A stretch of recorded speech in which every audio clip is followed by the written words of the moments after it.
Now we are shifting now to the second session of the meeting with Professor Barbara.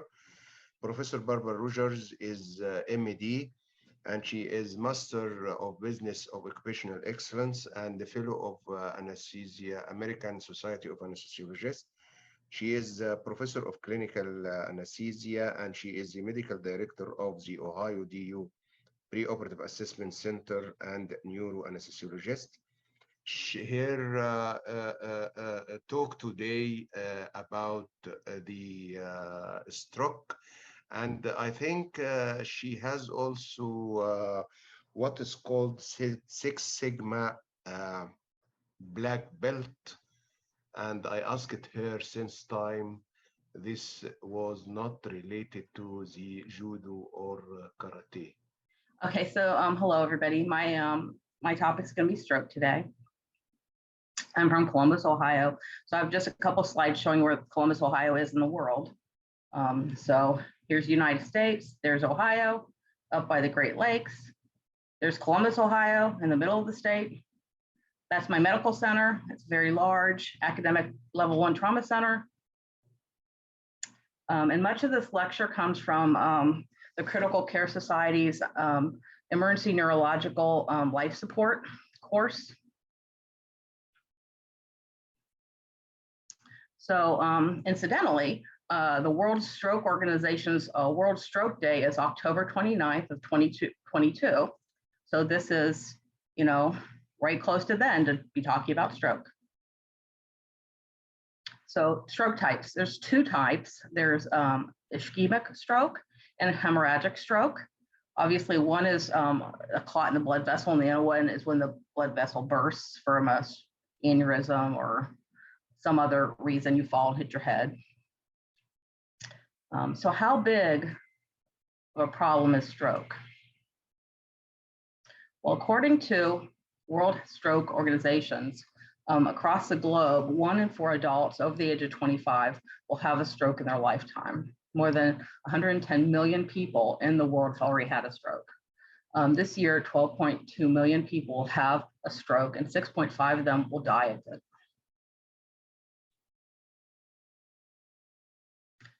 Again, this is according to the World Health Organization.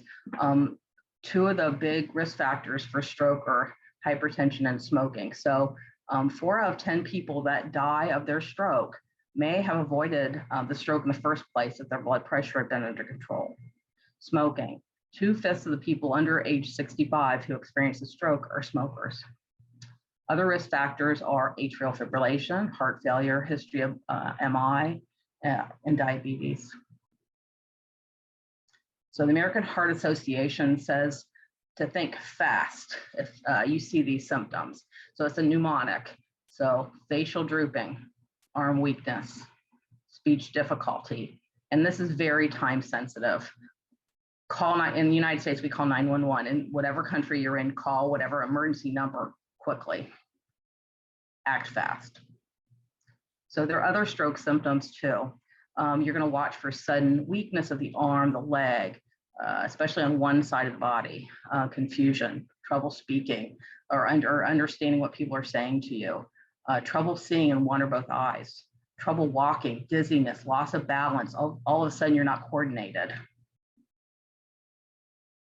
Other stroke symptoms continued. If they're posterior circulation of the brain, you may have vertigo, sensation like the room all of a sudden is starting to spin.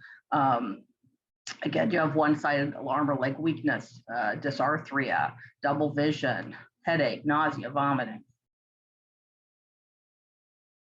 So TIA, a transient ischemic attack, may be a warning of an impending stroke 15% of the time. So this is a blood circulation of the brain. We all know the circle of Willis, the bottom side of the brain. And this is which feeds up through the carotid arteries to get into the circle of Willis. So let's say you and your team are out for a nice cup of coffee when suddenly one of them starts having an onset of neurological symptoms. These are acute symptoms like we had just talked about. This person's suddenly having facial droop, arm weakness, may have ataxia, vertigo, dysarthria, aphasias, vision disturbances, gait preferences, sensory neglect, and other focal findings. Could this be a stroke? So stroke is a clinical diagnosis. It's, again, a sudden onset of deficits that can be explained by some type of vascular cause. You can't tell at this point if this person's having a stroke for sure. And if they are having a stroke, is it hemorrhagic or is it ischemic? But you're going to call for help, right? The ENLS says you should be calling, once you realize this is something bad, you should call like within 90 seconds, like you need to get help. You shouldn't like go, well, go lay down for a while, you'll be fine. You really need, this person needs to get help. So initial pre-hospital evaluation by your emergency medical people, they're going to take a history. They're going to determine last known wellness. When was this person last well? When were they last normal? They're going to do quick, airway, breathing, circulation checks, glucose check, go through this, basically this whole thing, get an IV, they have a stroke screening scan. They'll draw some blood vials if they have time, but the biggest thing, they're going to call the closest hospital. If there's a close stroke hospital, they'll try to get the patient there, but they have to get them somewhere. So they're going to go to the closest hospital. They're not going to wait. So get them off to the hospital. And now we're on the transport to the hospital.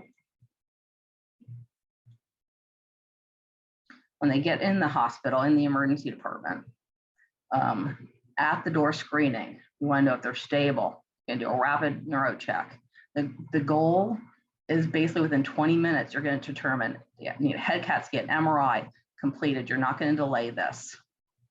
Goal is within 15 minutes, the stroke team will make their evaluation. So if you are at a stroke center, the stroke team has already been called. As soon as there's a possible stroke, the EMS calls that into the hospital. So everybody that is on the team is well aware that this person's coming. There's usually an overhead page. Everyone runs down the ER. If you're an anesthesiologist in a stroke center, you get your OR ready to go. And this will all be different depending on what hospital you're at, what country you're in. But this is just kind of the basics. Everyone has to know so that there's no delays. So then there's going to be rapid screening imaging. Whatever your center has, non-contrast CT, MRI, non-invasive, whatever it is that you have to evaluate this person. Some of the rural areas in the United States, and I suspect in other countries, have what's called telestrokes. So if you're at like a very rural country area and you go to your local country hospital, that ER doctor can call into a stroke center and the patient can be evaluated by telestroke. And then they'll determine, yes, we think this person's having a stroke. We accept them as a transport, and this is what I want you to do. And they tell them what to do. Like, you do this, because they're not going to, if you're somewhere very rural, you probably maybe don't see this too often, or maybe you don't really know what to do. So you have the guidance of a center that knows exactly what to do. So again, after you go through this checklist in the first hour, you're going to determine your NIHSS score. And this is National Institute of Health Stroke Scale. And this is like a 2-page thing, but basically they're going to go through and find out your level of consciousness, questions, best gaze, visual, facial palsy, and they give all these a number, a score. So here's the first page of it. There's another page. And then they go through motor also. You get a score for all those. And then they're all added up and it gives you the NIHSS scoring. And it tells you the severity of this stroke. So basically if 0 is you're not having a stroke, and it goes down to 21 to 42 is something really, really bad's happening. The highest number, worst situation. Again, we talked about CT, CTA. So, the imaging, CT are these different types. I actually had to look them up. I wasn't aware of all these different types, but it's a dense, you look for like a dense MCA sign, MCA dot sign, dense basilar sign, aspect score, whatever, and sometimes earlier ischemic changes. And if you Also can look for a large visual occlusion. So the acute infarct dense MCA sign, the arrows on the left shows that sign. Of course, I'm not a radiologist. I just kind of learned about these as I was looking this up. But that's something a radiologist says possibly may be a sign of a stroke. Same with this dot sign on the left. There's a tiny little dot where the arrow is compared to the one on the right. This is a middle cerebral artery dot sign, also associated with stroke. Dense basilar sign is the one in the middle there, also maybe a sign of stroke. An aspect score. This is the Alberta Stroke Program Early CT score. And they can use this on non-contrast CT, CT perfusion, CTA. And so basically what they do is they start with 10 points, and then as they deduct points when they see certain criteria. So they evaluate the MCA territory, and then they'll start taking off points. And then they'll look at the posterior circulation, do the same thing. You start with 10 points is good, and you get worse as you take off the points. Large visual occlusion. This is a very bad situation where it involves huge brain areas. So on the left, you can see a stroke where everything just stops. Like there's nothing perfused in the rest of that brain. On the right, it's normal. So it's pretty significantly terrible. Okay, so where are we on this algorithm now? The acute stroke algorithm. So what if after you get in the ER, your friend is completely normal? Nothing's wrong, they're talking fine, they're moving fine. What now? Could this be a transient ischemic attack, a TIA? There's our TIA. TIA is on the stroke algorithm. So from the left-hand side. So their algorithm starts with this ABCD squared score. So what is this? What's the ABCD squared? So here it is. So A is for age. If you're equal or over 60 years old, you get 1 point. Blood pressure equal or greater than 140/90. When they're first seen, you get a point. Clinical features of a TIA, such as a speech disturbance with or without weakness, or if you have unilateral weakness, you get 2 points for unilateral, 1 point if you have speech disturbances. Duration of symptoms, if they've been 10 to 59 minutes, you're going to get 1 point. If it's equal or greater than 60 minutes, you're going to get 2 points. And if you have diabetes, you get 1 point. So you're going to add all those points up. And then you get this interpretation scorecard. So low risk is if you have 0 to 3 points, you're in the low risk group. And your 2-day stroke risk is like 1%. 90-day stroke risk is 3.1%. The very worst situation is if you're 6 to 7 points. That's high risk stroke risk. Your risk of having a stroke in the next 2 days, even though you're normal right now, is 8.1%. In the next 90 days, it's 17.8%. So obviously that would be very high risk. So these people in the high risk group are usually kept in the hospital and observed, and they kind of go through, what can we do to mitigate your risk? Counseling on smoking, getting in on diabetes under control, getting your cholesterol under control, getting your blood pressure under control. Okay. So even if you're a low risk, they still start all those same medicines. They're going to start you on probably an aspirin or Plavix, do carotid imaging. They possibly might do an echo to see if you're throwing little clots because you're an AFib. So they're still going to do a workup, but they may not keep you in the hospital for that workup. Okay, so let's say it's not a TIA. You want to know now, you're in the hospital, how much time has elapsed? So we're going to go back to our algorithm. And this is the side that looks at strokes. So it's divided into onset less than 3 hours, onset between 3 to 4.5 hours, and then onset 4.5 to 24 hours. And then down from there, it kind of goes through what are the next steps. So onset less than 3 hours. Again, onset between 3 to 4.5. And basically the reason they're asking all these is, can this patient have TPA? The TPA is tissue plasminogen activator. It activates the conversion of plasminogen to plasmin. It's an enzyme that will break down clots. It attacks the fibrin, leads to fibrinolysis, breaks up the clot. So on the left, if you see this is a artery with a clot in it, you give TPA and it lyses it, lets blood back through. So there are some criteria for people who, absolute exclusion criteria if their onset is less than 3 hours. It's if you have a subarachnoid hemorrhage, if you've had in the last 3 months a major head trauma, major stroke already, brain or back surgery, the last 7 days, if you've had lumbar punctures, non-compressible site arterial punctures, recent intracerebral hemorrhage, brain neoplasm.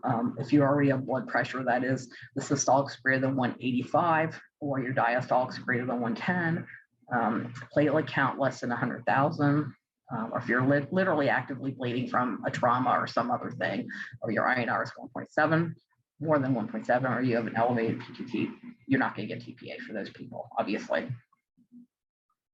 These are relative. There's some relative exclusions when the onset is less than 3 hours. And this is when they're just going to kind of say, use caution. If you look like you're actually getting better, you had a seizure and you're postictal, pregnant, you had a major surgery or trauma in the last 14 days, a GI bleed or urinary bleed in the last 21 days, or in the last 3 months, you've had an MI. So between 3 hours to 4.5 hours after you've had symptoms, basically these are more contraindications. It's kind of like all the same ones before, plus you're going to add, if you're less than 80, anticoagulants, when your NIH SS score is, and again, if you've had stroke and diabetes. So they're kind of the same, they just add some more criteria on. But ultimately, if the stroke signs are present, they're within the guidelines of your hospital, your institution, basically you're going to offer them thrombolytics. If they accept all the risks, then you're going to start thrombolytics. This is just one antiplace, the name of it. So now your patients, they're getting their thrombolytic. Is there anything else that we should be thinking of? Well, there's thrombectomy also. If your patient has a large vessel occlusion, as we saw from the angio earlier, that means that the clot has stopped multiple vessels from feeding the brain. So they got their TPA. Should they be thinking about doing a thrombectomy? So again, this is kind of just the recommendations from ENLS about who can have endovascular therapy. So you have to fit in this window here. So what is the anesthesiology role on thrombectomy? Well, this is what an angio suite looks like. And I kind of put a little arrow where anesthesia is. We're like way back in that corner behind a giant screen.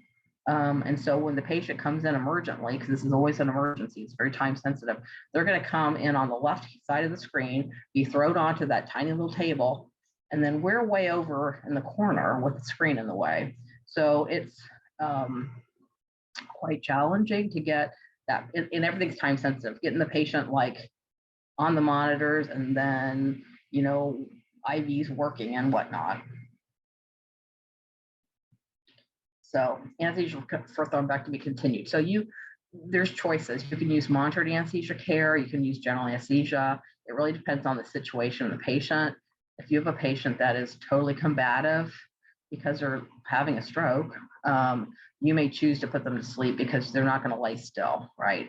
If you have a patient that is just laying there, but they're breathing well, you might decide to do monitored anesthesia sedation.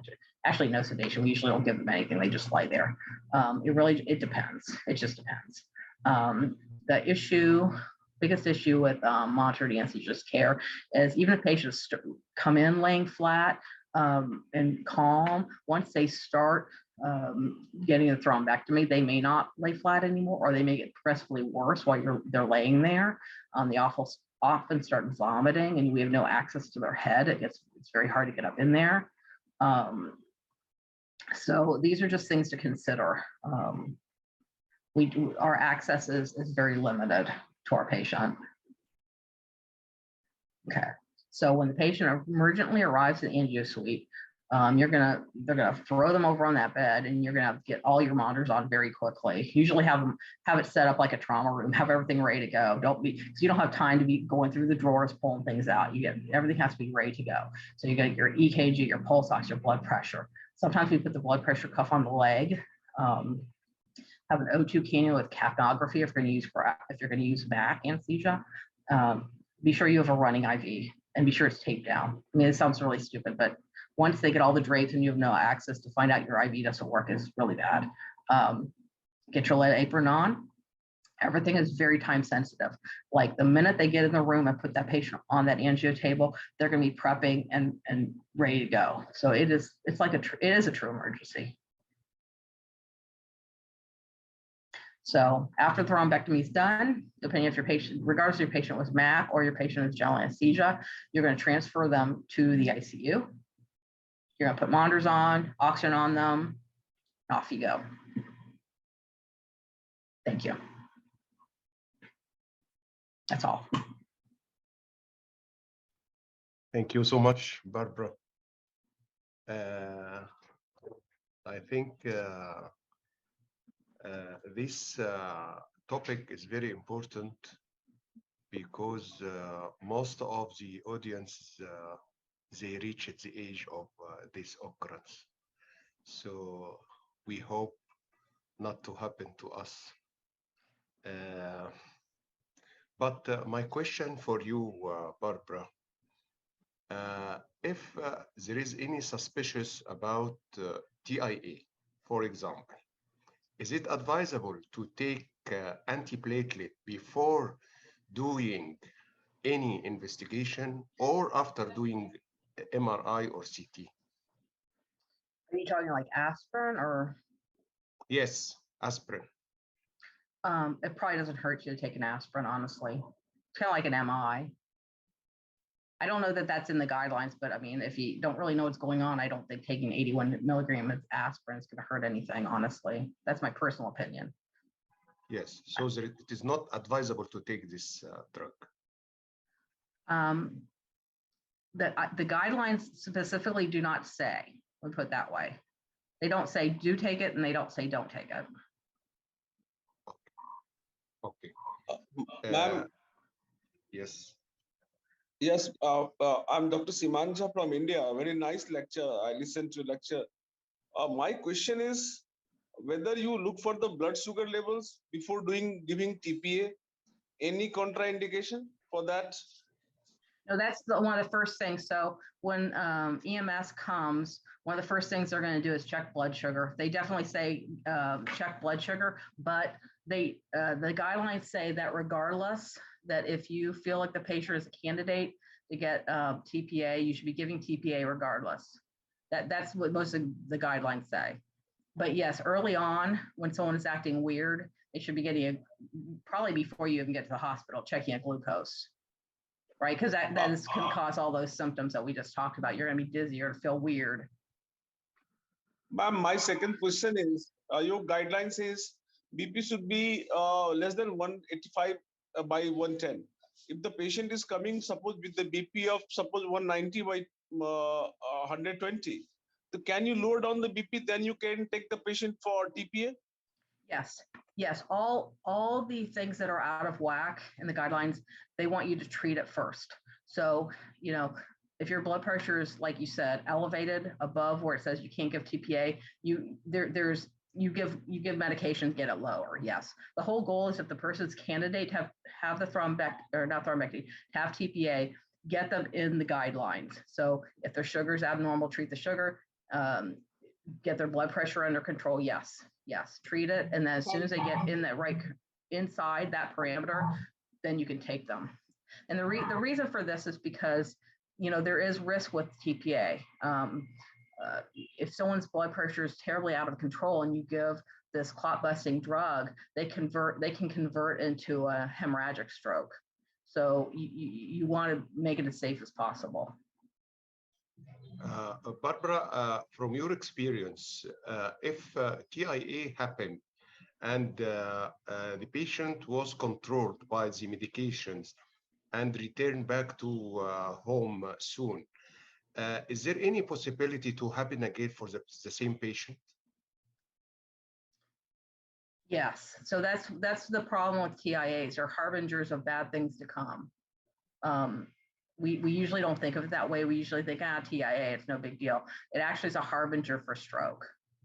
And so depending on where you are and how many in the ABCD squared category, it shows your risk of literally having a stroke in the next 2 to 90 days. For 90 so that's days. what they say, get all those things under control. If you have blood pressure that's not in control, you need to get in control. If you smoke, you need to stop smoking. If you have diabetes and your sugars are out of whack, you need to get them into whack. Yeah. So the safe time is 90 days. Well, that's just what they follow, right? They look at between 2 and 90 days for having an actual stroke after you've had TIA. Okay, thank you. Yeah. I'll search about any question. The same question had been asked: is aspirin can be given before that? So you answered this question. Yeah. Yes, please go ahead. Yes. Yeah. Go ahead. You can, yes, you can give aspirin. If you have a baby aspirin, you can give an aspirin. Yes. He's asking actually, is aspirin can be given before TPA? No, usually once you get in the hospital, they're not giving you aspirin because they're evaluating you for TPA. So usually they don't give you aspirin. Okay. I think there is no more question. Any question from the panelists? If anybody wants to ask Barbara about any question. Thank you, Barbara, for your time and for this informative lecture. And we hope to meet again. And you are welcome at any time for our meeting. Thank you so much. Thank you. Shifting now.